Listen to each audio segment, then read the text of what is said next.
This week on the SMB Spotlight, we are joined by two incredible sisters, Gemma and Sophie, the creative force behind the baby and children's clothing brand, Theodore and Alfie. They are known for their high-quality, handcrafted garments, and this week, they're going to tell us how their shared passion for fashion and family turned into a thriving business. Gemma and Sophie, welcome to the SMB Spotlight Show. Gemma and Sophie, welcome. Thank you so much for joining me. Now, before we get into the business, I want to find out a bit more about you two because I love the fact that you're sisters. I'm really, really close to my younger sister, so I know about the little sibling dynamics. Oh, yeah. Yes. So I'm going to ask you guys some quick fire questions, and I want you to give me the honest truth, okay? Yeah, we'll try. Okay. Okay, firstly, who's the eldest? I think I know. Yes. Hey, eldest. It's not easy. Big sister vibes, yeah. All the time. It never stops. No. But out of you two, who is more likely to eat the other person's snacks? Oh, probably me. yeah, she likes her snacks. She likes her mini cheddars. It used to be mini cheddars, like Cadbury. Oh, yeah. Yeah, Chocolate. a bit of chocolate. Yeah, I'd probably eat yours. Yeah. You'd give me one small snack and I'd be like, that's At least you share. I know, yeah, no. I didn't used to share. I used to like eat bits of all. Yeah, that's a true younger sister vibe. Joey doesn't share food. I get it. Well, we're going to move on to something else now. I'm joking. Out of you two, who's most likely to be late? Late. Oh, I'm always on time and early. Big So I get sister. anxious.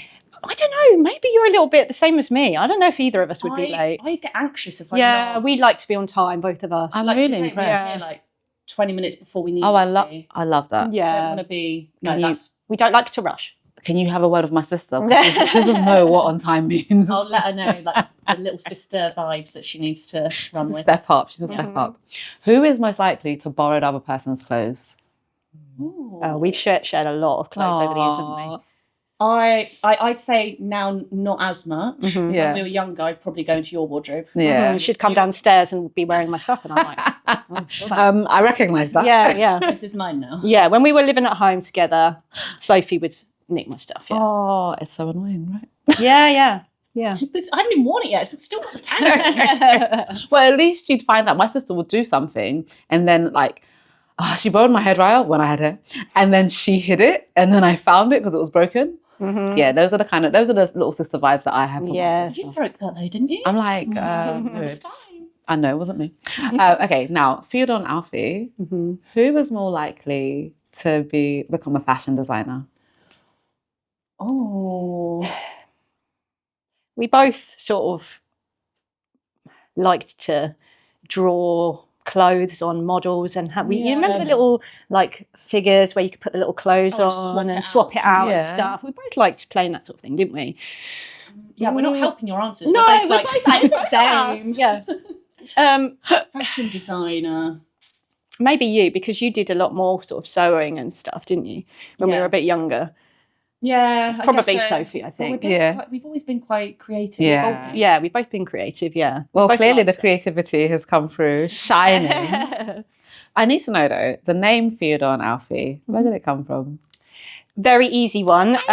So I had a baby 9 months ago called Theodore. Congratulations! And Sophie had a baby 7 months ago called Alfie. No, you guys are too sweet. Did you plan the pregnancy? We didn't. So I had two children already, Harriet and Oliver, and I thought I was kind of done for a bit. Yeah. And Sophie hadn't had any children by this stage, and so it was quite a surprise when I told people that I was having a third and final. Yeah.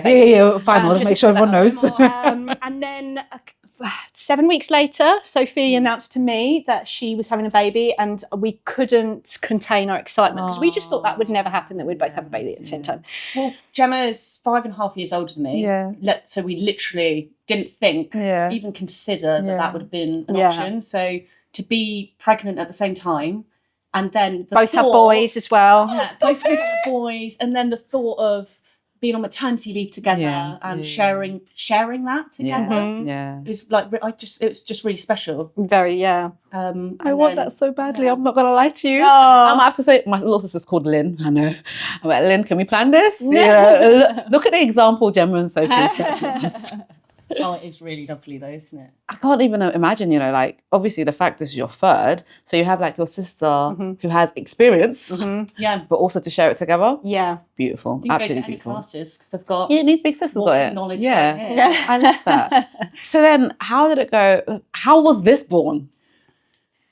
So we've had in the past, we've had our own little side hustles, our own businesses, but we've never done something together. Yeah. And we've always kind of talked about it and said, oh, if we were doing that, then we'd do it like this. And like, if we like, this would be a cool logo. And like, we've always talked about it, but it just never became an opportunity until we were both on maternity leave, and in some kind of sleep deprived madness, delirium. We were like, should we start a business? I'm really tired. Are you tired? Yeah, I want to be more tired. We have no money either. Like, should we just start something? So we started to like talk about it, didn't we? Just as a bit of fun, really. Saying, oh, well, maybe we could do something like this, and this is really good. And when Sophie announced her pregnancy to me, she had made these 2 little baby grows to announce to me. Oh, stop it! So one said best, and the other one said friends.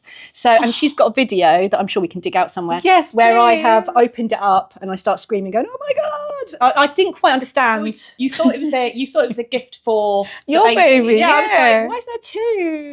And then I sort of looked at her and went, oh my god, and started screaming. Oh my god! So I would say that was probably our very first Theodore and Alfie product. Yeah, without us really knowing it. Yeah, but you didn't realise I'd made it. No, I thought she'd bought it this year. Yeah, and then as we were talking, she said, "Well, I made those. Like maybe we could do that kind of thing." And we wanted to involve the baby somehow, make it special. Yeah, and mean something to us, not just create something. Yeah. And then we started like dabbling with branding and stuff, didn't we? And then as soon as we started seeing the logo come together and things, we were like, "This looks cool. Like, this is the one. Yeah, this is the one." Lots of back and forth, a lot of WhatsApp voice notes and messages, and But sewing isn't something that you guys grew up doing, was it, or is it something you had to learn? Embroidery, we did not know. We knew we liked the look of it, and we could see the kind of product we wanted to create. So we bought a second-hand embroidery machine on eBay. And it arrived in like this black bin bag, Saint Fragile on it. And we pulled it out and started sort of playing around with it. And it was a lot of trial and error. And then it started a lot of learning. We didn't know. Still now we're playing around because the baby vests, they're quite stretchy fabric. So when you're trying to sew, the needle will pull it up. So you have to good for the babies, but not good for the sewing. Yeah. So we were getting good designs. We were like great with the designs. We could do all that on the computer and everything. And then when it came to like transferring it onto the baby items, the stitching wouldn't quite look right, and it would be pulling it all up. And so we had to learn about stabilizers to put onto the and different kinds of needles, different kinds of thread, back and forth. Different materials, just to see, because we wanted it to be 100% cotton, because that's softest on baby's skin. They're less likely to react. So that was important to us. And then it was just we wanted a simple design, but in practice it was a lot more difficult. So we learned a lot along the way. And there's there's still trial and error. Every new design we make, it's a whole host of new challenges, isn't it? So are you still, embroidering everything yourselves? Yes. Why is that important to you? We really wanted it to be a brand that was about me and Sophie, and it felt like a homemade, handmade product. And that's really important to us, isn't it? And when we have embroidered it, we put it straight on the babies to see how it looks. Oh no. Does it wash okay? Does it look okay? Does it sit okay? Like, you have to think the design on their chest, is it in the right placement? Is it, all of these little things, and then you're tweaking it again, and then which you wouldn't necessarily think of. No. You think, just put it there. But and done. So like, for example, we did one of the very first baby grows, we did ones on the back as well. So we did like I love you, ... and then on the back it's to the moon and back. So we liked that design because a lot of babies, you're having them on their chests. You're holding them like this. Your chest, Yes. So you can see that, but then when they're facing you, you can see that as well. So it had a nice little meaning. But we hadn't seen it done. No, I haven't seen it done either. But that design, when we first started doing it, it was like, halfway down the back. Oh, okay, not quite where. Lots of trial. We're like, try that again. Yeah, the placement and how big it needs to be, and washing as well. Like, is it going to come off in the wash? Yeah. So, a lot of involvement with every product that we've made. Really. That's so incredible, especially being on maternity leave. Like, how are you juggling business, family, being pregnant, maternity, all of it? Mm-hmm. We've not slept. Yeah, yeah, it has. We by no means have the answers because we struggle some days, don't we? I would say that some days we completely boss it and we're doing loads of stuff and I'm getting the kids to school and I'm doing a load of washing and then I'm designing stuff and then I'm doing this and that. And then other days we're merely in survival mode and we're, just trying to get through it. It's been up and down, hasn't it? But I think having each other has been really helpful. I was going to say. We're so critical of ourselves, aren't we? Oh, absolutely. And we need the other one to say, you're doing stop well. today. Yeah. Like, this Give doesn't matter. Have a break. Yeah. Like last week, we wanted to get our autumn range photographed, didn't we? And we had setback after setback after setback. And we were both rushing around on the Friday trying to get this done.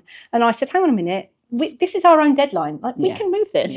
We're our own employer here. Let's we don't need this out now. Let's just prioritise and chill a bit. So hypercritical of everything we do. Every product we make, we're looking at it and I'm like, I don't know if this is good enough. What do you think? So I think that helps because it's when I'm feeling low about something and hypercritical, I'll speak to Gemma and I'm like, I love it. That's really good. Or I'm like, no, I hate it. What is this? It's great. But who better to work with than your sister? The person who knows you the most, the person who loves you the most, wants to see you win, will be absolutely honest with you whether you like it or not. It's such a perfect. It's just, and you have each other. I think that's just so. As I'm talking to you, I'm thinking to my sister, I need to call her. I need to think of my own business idea. But I want to know because this has been born. This isn't the only jobs you both do. Nope. Now, both of your jobs are quite interesting. Right? So we've got a teacher, we've also got photography, we've got police bits. Yeah. So we both work in the public sector. So I'm a teacher, obviously on maternity leave at the moment with Soph, but I'll be going back soon. So my background, I've been teaching media to A-level students. So all of this stuff like with web design. Yes, I was going to say, how does it look? I taught you, I should be able to do it. I know how to do this. So that was kind of my background in web design and stuff. And Sophie was also public sector. You work within the police. My full-time job when I'm not on maternity leave is working as an investigator in the police, specifically supporting victims of domestic abuse. So very important role, very full on. And I also have a freelance photography business as well that I've been doing since what year are we in? We're in 2025, so almost 10 years. Wow. So that as well. So we just thought, why not just add to our workload and stress? So you don't have to pay for a photographer? No, we have all the equipment. Oh, I love it. I love this. Yeah, we set up home studios and have photo shoots and it's all, we've got all the gear. Sophie's very good at editing as well. So all of our pictures for our products are all done by her. It just feels like this was meant to be. Do you know what I mean? You both have the skills already and you've got a passion for it, a passion that's born from a real place. So I just feel like this was meant to be, absolutely meant to be. All right, it's time for the Marketing Minute, the segment where we spill the secrets behind the most iconic campaigns, creative strategies, and marketing moves shaping the world today. This week, we are diving into the power and danger of influencer hype. So, back in 2017, the world was sold a dream, an exclusive luxury music festival on a private Bahamian island promoted by the biggest influencers on Instagram. I think we know the one. The reality, one of the biggest marketing disasters of the decade. The campaign began with one orange Instagram tile. Over 400 influencers, including Kendall Jenner and Bella Hadid, posted it simultaneously, teasing an unmissable experience. Tickets sold out in 48 hours. But when festival goers arrived, they found disaster. No luxury villas, no gourmet food, no world-class acts. Instead, they got tents, soggy mattresses, and cheese sandwiches. Can you imagine? And the backlash was immediate and brutal. Multiple lawsuits totaling over $100 million.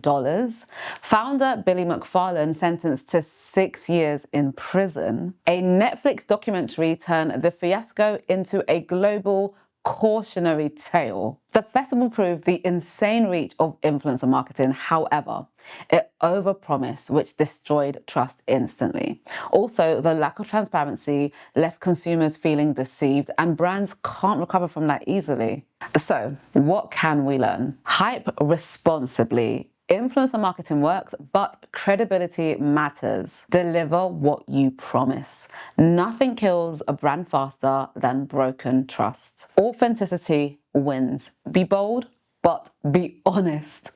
That's today's Marketing Minute. Which campaign should we break down next? Drop us a message, and your ideas might just make it into the next episode. I've seen your Instagram page, and I know you guys have built a community. How important is that to you? Because what I love is that you don't just post things about, the clothing brand. You post what it's like to be a parent, and just the real, struggles that we laugh at and we don't. Why was that important to you? Yeah, so our Instagram has been the core of it from the start, hasn't it? So we wanted to communicate our colours, our aesthetic, our branding. And at the start, we did just post pictures of what we'd made, and we weren't really getting the following. And we really had to think about our strategy, didn't we? And we said, right, who is looking at this? Our potential customers. They don't want to be sold to all the time. Let's try and create a personality. Let's try and tell them about us and our babies. At first, we didn't want to be like in the photos and stuff, did we? We were like, let's try and make this face. We can't get away with that. People want to see your journey. People want to see faces. So we started to build that up, didn't we? And we're trying to create content that parents relate to, and they'll like it, share it. Well, what we've seen, what do we like? What do you go through? What have we seen? And funny stuff as well, like little quotes. Sometimes we just put up a little parenting quote, and that gets the most attention. And that should be shared all over the place. And we're like, that one, we thought that, the video we took 3 hours editing the other day, I thought that right. But it is important. We want to be relatable. We don't just want to shove loads of products in your face and it'd be like, this is all you're doing. And we want our personality to come through as well. Which I think we're doing well at. I think you're doing a good job. I think you're doing all right. But I think it's important because obviously the clothing brand is for babies, for toddlers, for big kids. This is a huge market, but it's not just a frivolous market. It's really important. Like, I want to make sure that if I'm buying something for my kids, it's something that they're going to like, but it's going to make them feel good, and and they can maybe grow into or wear for a little bit longer than just a month. So to build a community around that, you're doing something important, and especially when it comes to parenting, people feel alone. And Instagram as well. Instagram's where people go to doom scroll, and what we did right at the start when you're up at 1, 2, 3 constantly throughout the night. You're on Instagram, aren't you? Scrolling. What else is there to do? So those quotes are helpful, aren't they? They get you through the night. And then some spending as well. Of course. That's my favourite thing. Let's not talk about the amount we spent. 3 a.m. feeds. Well, here's my question. What would you say has been the most difficult part of the journey that you've had to overcome? There's been so many things that have been difficult for us, learning on the go. We've had issues with the postal service where our items aren't getting to we've had orders in America where they just never arrive. We've had machines break down. The second-hand machine broke down on us, didn't it? The day before I was due to go on holiday. My husband's an engineer, so he had it all in pieces all over the dining room table, and I'm like sweating, thinking I've got orders to do. This was a heat wave. I'm like, I've got to pack because we're going off on holiday, and I've got these orders to do, and the machine wouldn't work. That was all stressful, wasn't it? Financially, like, we haven't had any help from anybody. We are just self-funding, aren't we? No, we're not in any money now. We've ended our maternity pay, so it's just we're we've had to really be savvy with how we're buying products, what we're buying, how much of it we're buying. And it's that we've invested in this because we believe in it. Yeah. So that's been a struggle. Yeah, stock issues, size issues, quality issues. When we get it through and we're like, this isn't what it was before. We need to send this back. Just trying to get the word out there, I think, has been the biggest challenge, because obviously there are lots of lovely small businesses on Instagram, and trying to get your stuff seen. There are thousands out there. Amongst everyone else. It's really difficult. But I think we found it a lot more difficult right at the start. I think although we're still critical, I think we're a lot easier on ourselves now. We say to ourselves, right, we've got an order now, but I'm doing this weekend. I'm not going to drop everything. We need to give ourselves a balance. Do this on Tuesday. And that will be my day to get orders done and to do admin and all sorts. So I think that has helped us as well to have a balance. I know you also get a bit of help from a couple of close people to you. Our little boys. Yes. How do they get involved? So obviously they model a lot of our stuff, but my older two, they model our big kids' tees as well. My daughter Harriet loves the photo shoots. And she gets very involved in the designs and everything, doesn't she? Really? She'll tell us like, oh, that colour, I prefer this one, I prefer this. It's a little focus group. So we kind of test things by her. And Oliver. He sort of tests it as well. We get them to wear it and run around and play football and stuff and see whether it's going to crease easily, like is it going to stain easily, that kind of thing. How's it hanging? Where's it lying? So all of the kids have been helpful, haven't they? And Theodore and Alfie obviously inspired. They did. We started with just the baby stuff, and then we were getting a lot of messages online saying, we love this, but can you make it in a big kid size? So we weren't really going to do the bigger kid sizes, were we? It was only since the comments, we were like, okay, let's branch out a little bit. So we decided to do that and involve Harriet and Oliver in. But they are a little bit upset that it's not named after them, the company. I was going to say... we might have to call it the Harriet range or... Just give them a range or something. That's a good shout. They're like, why is it called Theodore and Alfie? No reason. Only words available. Not because of the baby. No, but we don't love them more. It was just... But the fact that you brought out a bigger range because, you've had requests. Are there any requests that you've been like, no, we're not doing that? Oh, have we had anything? Not really, have we? That we haven't wanted to make. Nothing wild. Nothing wild. No, I don't think so. We'll think of something as soon as we leave. And be like, that was really wild. No, nothing. No. People come to us with some really sweet ideas. So we do custom made stuff. And we recently did a competition. And then we've also, so the competition we did was basically, they could win a free item. There was one of our items. We said, what item would you like? She said, actually, I kind of had this idea. What was it? Was it the sunshine? Watch me. So it's one of our really popular baby vests, which is Little Ray of Sunshine. It has a nice yellow sunshine in the middle. All embroidered, All embroidered, really lovely. And she said, I've just got this idea that I would love my baby to wear this item throughout growing up. So every month, take a photo. And then at the end, they'll be able to fit into this. But I've got the idea to have... Watch Me Grow embroidered underneath. So the newborn will wear it and it'll be massive. And then obviously as the months go on, you see him or her fit into it. So that was a great idea. And we were like, great, we're going to use that as well. That is so really cute. Sweet.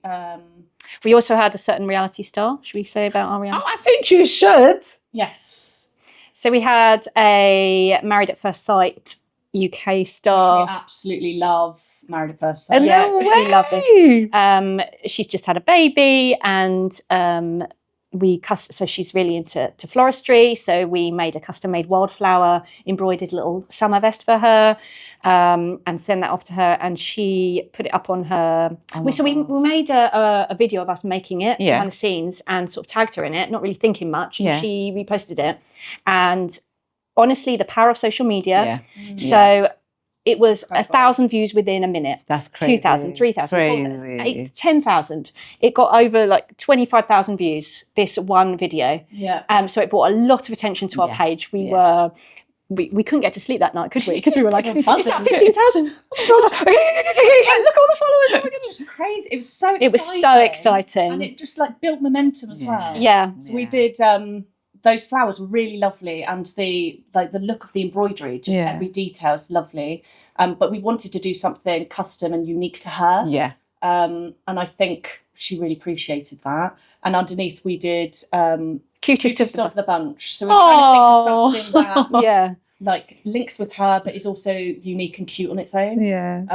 That was really lovely. It was just amazing to see how one person can completely blow up your Instagram. She shared another story when she'd actually received the parcel. That's amazing. In the early days of just having the baby. So, oh my God. Me, when I had Alfie, no, not even with it. I didn't even know what day it was. What's my name again? No. So, we really appreciate that. Helped us out a lot. Yeah, a lot of attention to our page, and I feel like people started taking this a bit more seriously when they saw that there was somebody that liked our stuff. They trusted as well. Yeah. That's huge. I know, it was so fun. So exciting. And it's fun making it.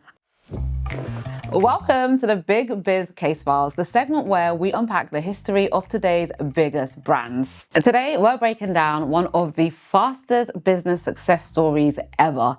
TikTok, the app that turned 15-second videos into a global obsession and even became powerful enough to spark international controversy. In 2014, a Shanghai startup launched Musical.ly, an app where teens lip-sync to songs. It gained a small but passionate US audience. Then, in 2016, a little-known Chinese company called ByteDance launched Douyin, a similar app but for the Chinese market. Within a year, it had 100 million users across China and Thailand. ByteDance realized they had something big and wanted to take it global. So, in 2018, they spent $1 billion acquiring Musical.ly, merged it into their new platform, and launched TikTok worldwide.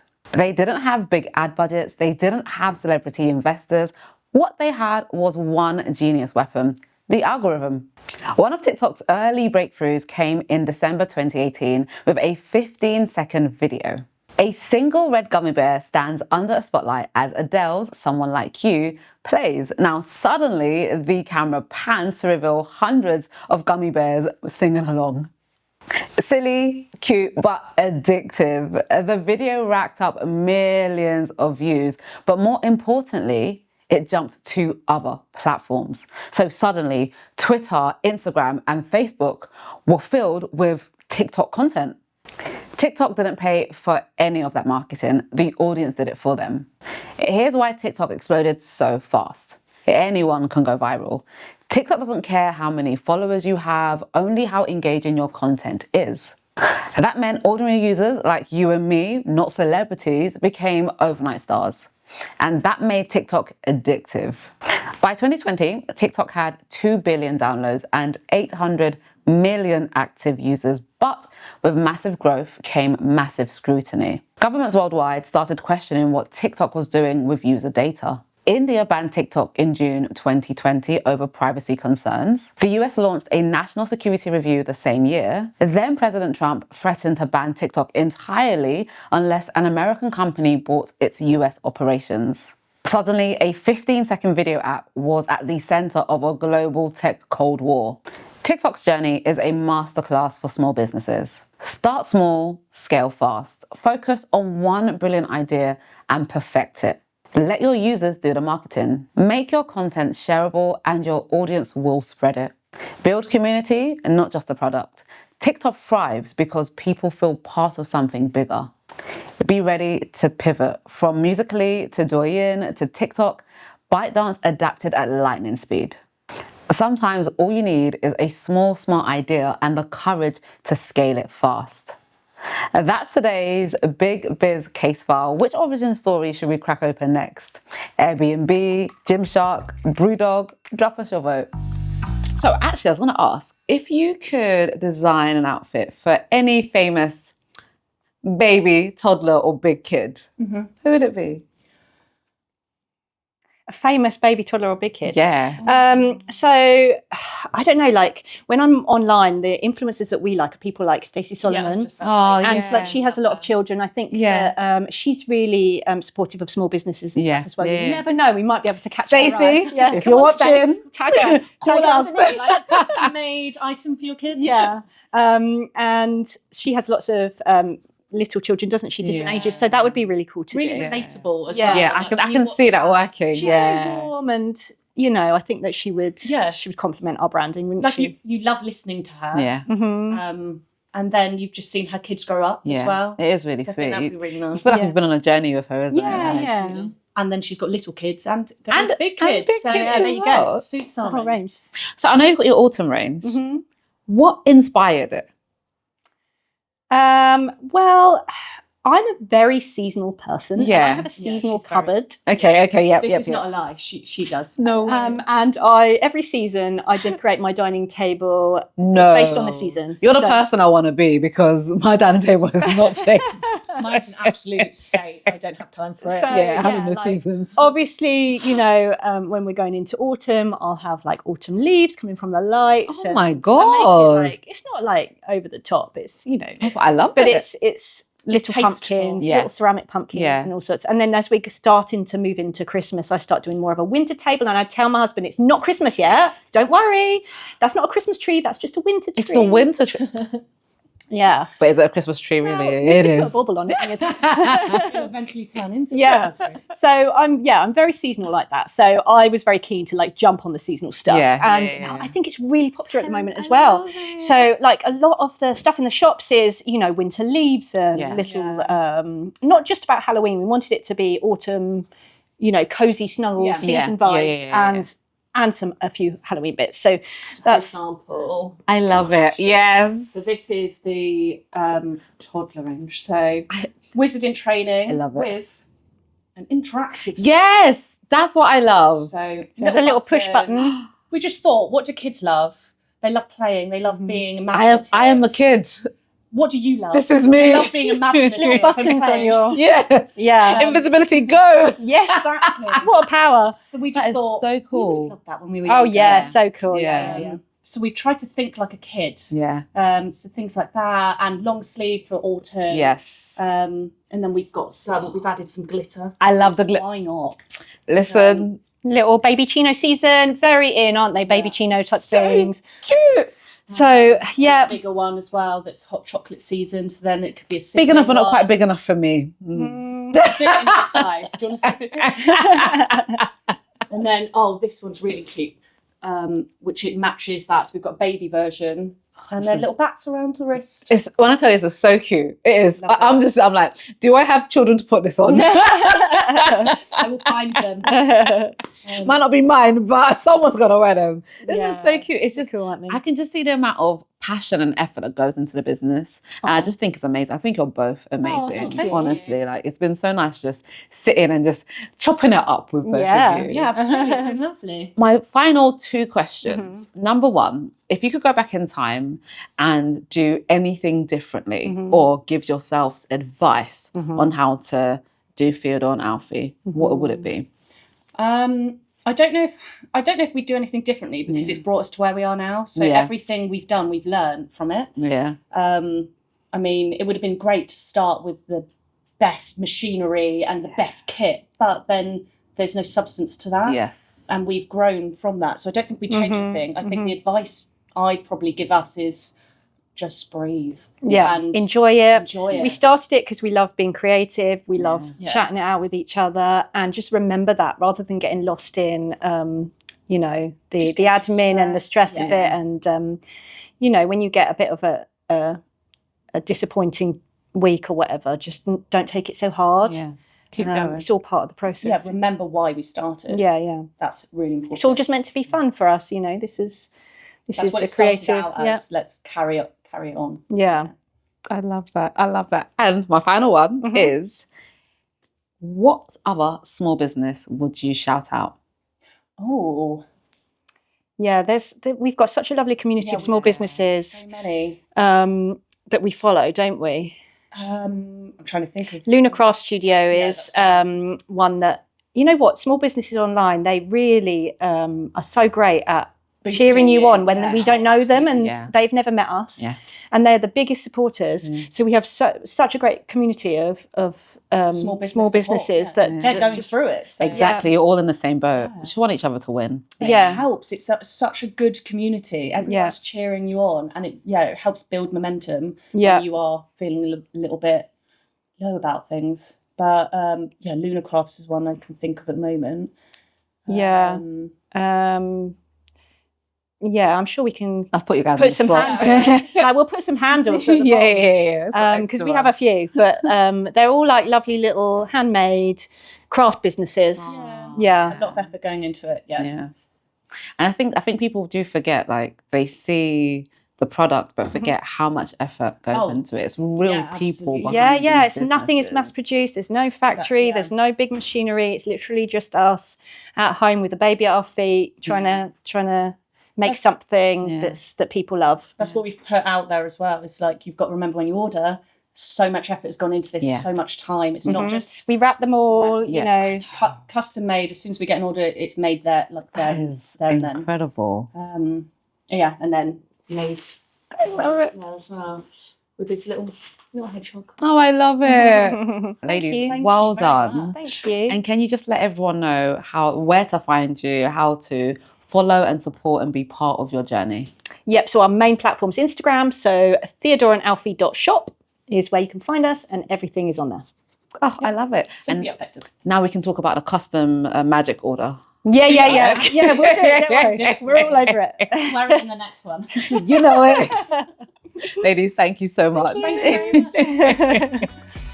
Thank you so much for tuning in to today's episode. Please like, share, subscribe, comment, tell everyone, spread the word. We would super love it and appreciate it. And so would the amazing businesses we chat to as well. Next week, I'm going to be joined by Robert Chadwick of Chadwicks of London, a premier upholstery business. And he'll be telling me all things craftsmanship, all things furniture. So make sure you tune in.